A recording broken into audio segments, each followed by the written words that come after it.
राधे कृष्णा आप सभी को। माघ मास महात्म्य के पिछले अध्याय में हम कुंडल और विकुंडल नाम के दो भाइयों की कथा सुन रहे थे, जिसमें मृत्यु के पश्चात विकुंडल यमदूत से कर्मों की गति पूछता है। अब आगे माघ मास महात्म्य अध्याय 8। यमदूत कहने लगे कि हे वैश्य, एक बार भी गंगा जी में स्नान करने से मनुष्य सब पापों से छूटकर अत्यंत शुद्ध हो जाता है। जो मनुष्य गंगा जी को दूसरे तीर्थों के समान समझता है, वह अवश्य ही नरक में जाता है। भगवान के चरणों से उत्पन्न हुई गंगा जी के पवित्र जल को श्री शिव जी अपने मस्तक में धारण करते हैं। वह ब्रह्मा जो संदेह रहित प्रकृति से अलग और निर्गुण है, ब्रह्मांड में उसकी समानता किससे हो सकती है।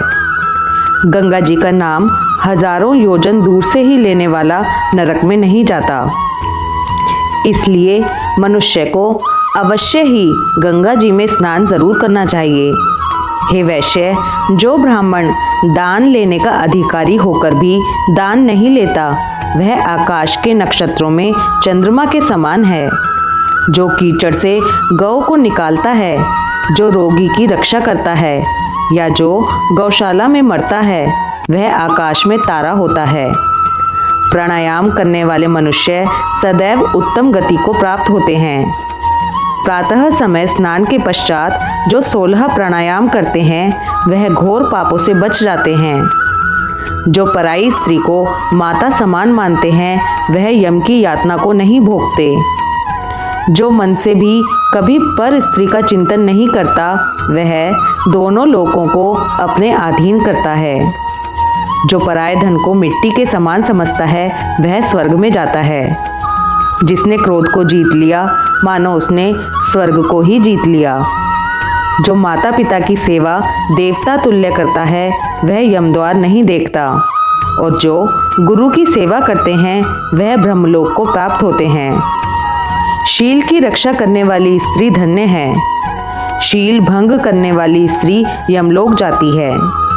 जो वेदों और शास्त्रों को पढ़ते हैं, या पुराण और संहिता को पढ़ते हैं और सुनते हैं, तथा जो स्मृति का व्याख्यान और धर्मशास्त्र समझते हैं, या जो वेदांत में लीन रहते हैं, वह पाप रहित होकर ब्रह्मलोक को प्राप्त होते हैं। जो अज्ञानियों को वेद शास्त्र का ज्ञान देते हैं, वे देवताओं से भी पूजित होते हैं।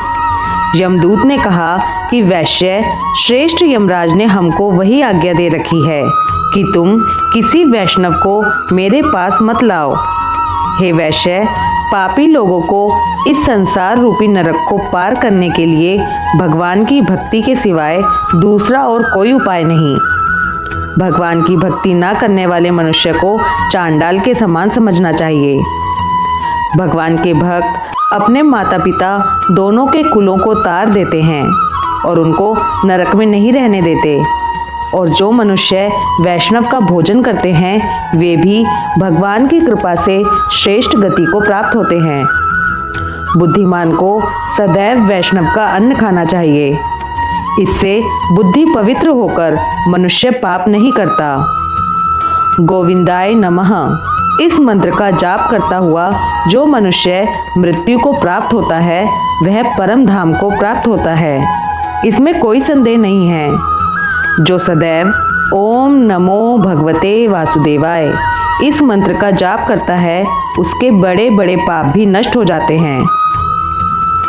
यमदूत कहने लगा कि हे वैश्य, मनुष्य को सदैव शालिग्राम की शिला में तथा वज्र या गोमती चक्र में भगवान वासुदेव का पूजन करना चाहिए, क्योंकि सब पापों का नाश करने वाले, सब पुण्यों को देने वाले तथा मुक्ति प्रदान करने वाले भगवान विष्णु का इसमें निवास होता है। जो मनुष्य शालिग्राम की शिला या हरि चक्र का पूजन करता है, वह अनेक मंत्रों का फल प्राप्त कर लेता है। जो फल देवताओं को निर्गुण ब्रह्म की उपासना में मिलता है, वही फल मनुष्य को भगवान शालिग्राम का पूजन करने से मिलता है। उस श्रेष्ठ व्यक्ति को कभी यमलोक देखना नहीं पड़ता। भगवान को लक्ष्मी जी के पास या वैकुंठ में इतना आनंद नहीं आता जितना शालिग्राम की शिला या चक्र में निवास करने में आता है। स्वर्ण कमल युक्त करोड़ों शिवलिंग के पूजन से इतना फल नहीं मिलता जितना एक दिन शालिग्राम के पूजन से मिलता है।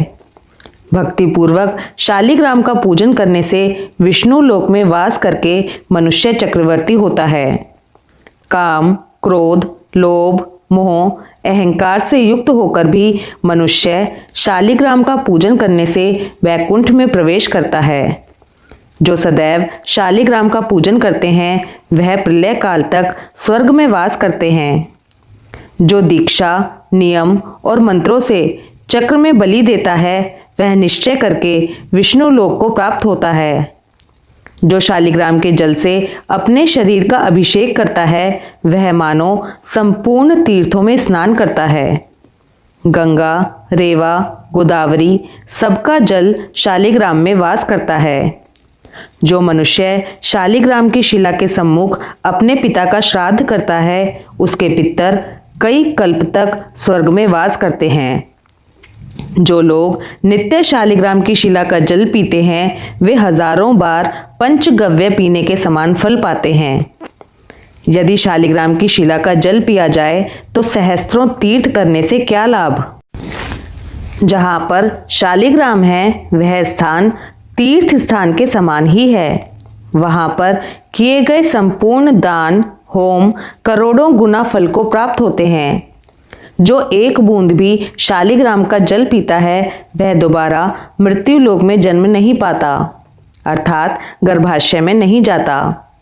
शालिग्राम शिला में जो कीड़े मकोड़े एक कोस के अंतर पर मरते हैं वह भी वैकुंठ को प्राप्त होते हैं। जो फल वन में तप करने से प्राप्त होता है वही फल भगवान को सदैव स्मरण करने से प्राप्त होता है।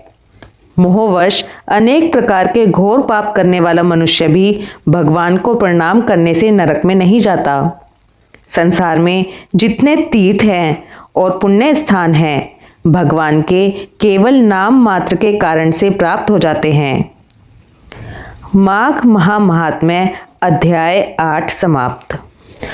ओम नमो भगवते वासुदेवाय नमः। राधे कृष्णा।